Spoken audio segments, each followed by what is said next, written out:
So I am ready when you are. We researched society's effect of homelessness on our children. Becoming homeless can't be linked to one specific factor, and every homeless person has a different story.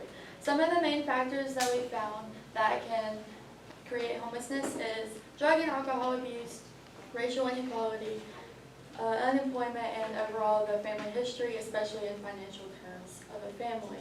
One of the biggest events that caused homelessness in the state is the global pandemic that we are all familiar with of COVID-19. Matt Shipman, who is a science writer and research communication lead at NC State University, says COVID-19 created more problems aside from homelessness, such as access and quality of houses and service systems. This resulted in unemployment because many businesses were forced to shut down. According to Mary Haskett, who is a psychology professor also at NC State University, says during the 2020 through 2021 school year, which was when COVID hit, 1 million students in the state became homeless. When the homeless are in need of health care, it is difficult to go to a clinic or a hospital, and this is due to lack of transportation. And it can be difficult to keep track of their appointments and the medications they need while they're living unhoused. And according to Gomai, who works for the American Public Health Association, when they attend the clinic, most homeless people don't want to identify as homeless. So they don't really know that living in a shelter or living in a car also counts as homeless because they're uneducated. Our first lens that we decided to study was the economic lens. It has a very important impact on homelessness because as the economy grows and fluctuates, so does the amount of homeless people. If the economy is doing poorly, like some more southern countries like South America or such, the homelessness tends to increase dramatically. But as the economy does good and as it increases and more money and more profit comes in, homelessness tends to decrease. A separate lens we decided to research was the political lens. We felt that this was an important lens as it showed the government funding and grants that would be allocated to certain homeless shelters and transitional housing facilities. And then healthcare. People who have been living on the streets are emotionally and physically traumatized. And by this experience, it is difficult for them to trust institutions like the healthcare providers that they're going to and seeing, because they don't really trust anybody on the streets. It's like they have to fend for themselves, basically. And the healthcare providers are trying to go and visit them in alleyways, under bridges, anything they can do to just basically help them get back on their feet. And then the last lens that we researched was mental and physical health. These coping mechanisms start off small because of their situation. So basically they think that because they are homeless that they can't reach out and seek help. And from this, suicide comes most of the time, anxiety, depression.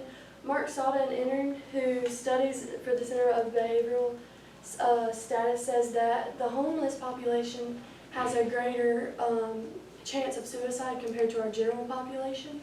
And so that really shows that their mental state is altered. And the physical side of things is kind of on the downside too, because they don't have the proper necessities they would with a real house. So running water, electricity, heat. So then disease spreads like ulcer, skin erosion, venous status, and anemia.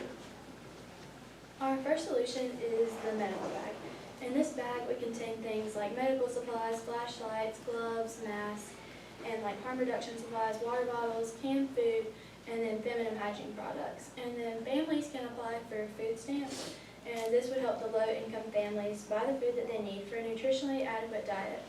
And then in some larger bags that would have blankets and small travel size pillows that they can use. And then there are dental clinics which are free for the homeless to use.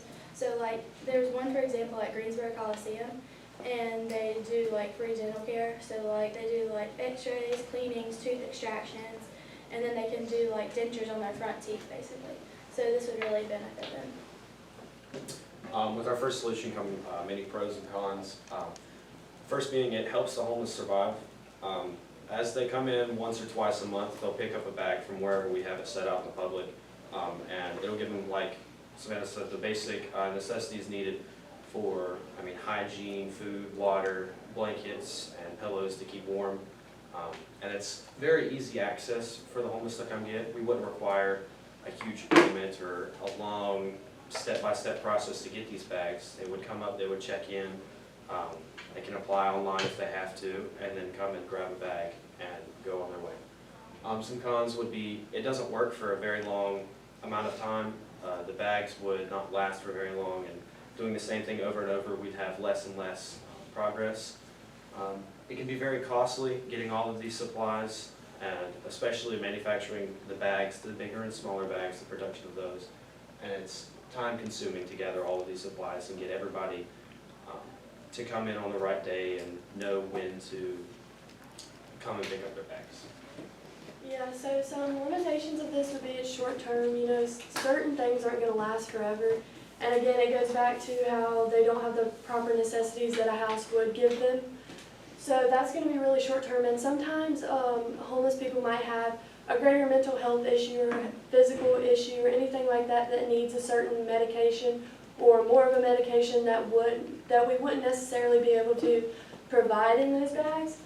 And it's costly because you're going to have to find somebody that's going to, you know, support this, whether it be a non-profit organization or, you know, go to the government and get government grants, which that goes into being time consuming because that stuff's going to take time. And then environmental concerns as well, because the weather can mess up these bags along with animals getting inside and eating or destroying the products that are in it. And then some implications, so local support, so take donations from small businesses, have bake sales, car washes, you know, really bring awareness and attention to this as well. And then volunteers, you know, still you're going to have to go back and find people that are going to devote their time to put together these bags and then go out and give these bags to the homeless people that need them. Our second solution is that of housing the homeless in newly refurbished buildings. This includes hotels, hospitals, and schools. As seen in Fayetteville, old rundown hospitals and hotels are currently being turned into transitional housing for the homeless. This can be seen through the article written by WRAL News and Gabriel Baez. A local citizen named Tammy Long, she is a homeless citizen in Fayetteville, has often said that these rundown hotels such as this should be turned into transitional housing, as they are eyesores to the public currently and can be used for much better means. Local profit philanthropist Sheila Potts lives in Fayetteville across from one of these proposed locations, which shows that there are people currently in the cities that these buildings would assist the homeless population in that are willing to help these homeless individuals get back on their feet. Again, some pros and cons with our solution are it would be affordable or even free housing for the homeless. We would ask the homeless people to volunteer to help renovate. We would give them training and help build these new buildings or build the appliances within them. And paying them that way would go to their stay, or it would also be their part-time job so they can go out, they can buy their everyday needs like their food or their drinks or anything they need. It would also be new buildings. It wouldn't always be the old rundown buildings you see now. We would look for newly deserted schools or hotels or buildings or businesses that don't need the buildings anymore, and we would buy those so they already have the heating and air that they need and the water. Some cons would be it would cost a good chunk of money to get newer buildings. These new businesses are wanting a good amount of money for closing off buildings, and we would be put into severe debt if we overpay for a building that isn't successful. One of the biggest limitations of this solution is definitely cost. So like keeping the place up, electricity bills, and just making sure the place stays clean of drugs. Because many homeless people have history of drug and alcohol abuse. Our essential goal is to help these people who have came from drugs just create a better lifestyle and a new beginning. An implication of this solution would be receiving government-funded grants to support the upkeep of the facilities we're going to use. Also going back to helping the drug abuse victims. Drug screenings every 2 weeks just to make sure that they're not getting any drugs into their system while they're being here. And also we would use metal detectors and background checks just to ensure the safety of the people who are staying here, because we wouldn't want to bring in any harm to the people staying. Another implication would be we would offer job opportunities to the people staying, which would be very beneficial for themselves, and also just helping them getting involved in the workplace will help them benefit the economy. We would find volunteers to work and support the people here because these people are going to need lots of mental and physical support while they're staying.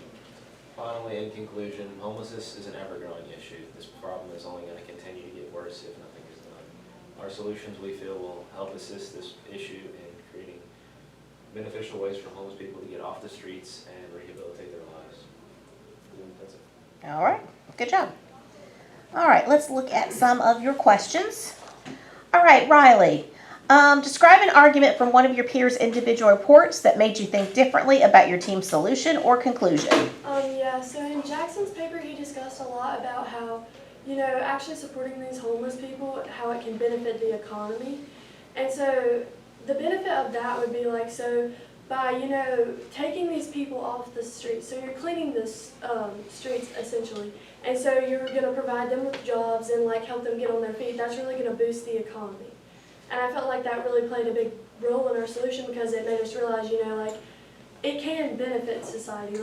Even though it is a negative, it can be positive. All right. Savannah, what is a way in which your team's resolution makes you think differently about your own individual research? The resolutions, they made me think really different about my paper. It's on healthcare, and some resolutions from Jackson's paper about wealth really made me think different about how the healthcare, they're not really getting funds from the government, which is shown in Ethan's paper. They're not getting these funds to help support these programs, so then the homeless aren't really getting much help from these benefited programs. So there's really no way to really help them while they're on the streets if the government's not really helping fund them and the economy's not really helping them. All right. Brianna, if you had another team member, what other perspectives or limitations could they have researched that would have made a useful contribution to the project? Yeah, so if we had another team member, we would like to research a child's perspective of homelessness, because I know in my own paper I mentioned how whenever a student is homeless, it's really difficult just for them to receive education, which can be from a number of things, such as just receiving transportation to getting to school. So if we were to research a child's perspective, we could see just how they feel and what their future would look like just to their already lack of education. All right. Ethan, how did the group decide to include Savannah's perspective into the overall presentation? I felt that the group decided to include Savannah's perspective of healthcare into our presentation in a broad way throughout our first solution and also our second solution. We included in the first solution our supply bags, which include medical care, which relates to the healthcare perspective of Savannah. And through our second solution, free screenings for these homeless individuals when they apply to these transitional housing. This would allow them to be checked out by our physicians in-house and also get free medical assistance. All right. Jackson, let's see. What's an example of a compelling argument from one of the individual reports that you'd excluded from the presentation and why? We actually decided to exclude one of my arguments in my own paper. It was an argument about how the Great Depression and how the fall of the economy affected homelessness today. We saw that as not as relevant. We're looking more towards a more futuristic solution and decided to look into what we can do now to fix the problem at hand instead of what has been done that could have prevented it. All right. Thank you all very much.